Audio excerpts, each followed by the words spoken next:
Welcome to Penrose Learning, where we make understanding easy.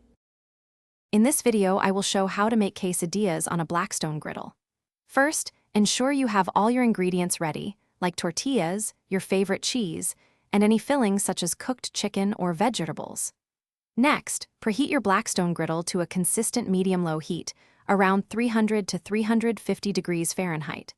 Finally, apply a thin layer of cooking oil, like vegetable or canola oil, to the griddle surface to prevent sticking and ensure a golden brown crust. Now let's get cooking. Lay one tortilla flat on the preheated griddle. Quickly add a good amount of shredded cheese, spreading it evenly, and then your desired fillings, like seasoned ground beef or sautéed onions. Place a second tortilla directly on top. Cook for about 2 to 3 minutes per side, or until the cheese is melted and the tortillas are beautifully golden brown with a slight crisp. Flipping is key for an evenly cooked quesadilla. Use a wide spatula to carefully turn the quesadilla over, ensuring all the delicious fillings stay inside. Once flipped, gently press down on the top tortilla with your spatula.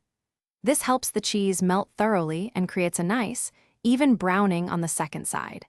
Cook for another 2 to 3 minutes until both sides are golden and the cheese is perfectly gooey. Once your quesadilla is perfectly cooked, transfer it to a cutting board. Use a pizza cutter or a sharp knife to slice it into 4 or 6 wedges, making it easy to share and enjoy.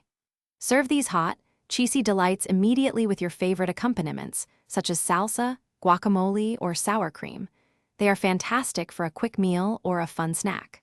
Also, remember to check the description for a link to some amazing darn tough socks and other great deals. Thanks for watching. If this was helpful, leave a like and consider subscribing. See you next time.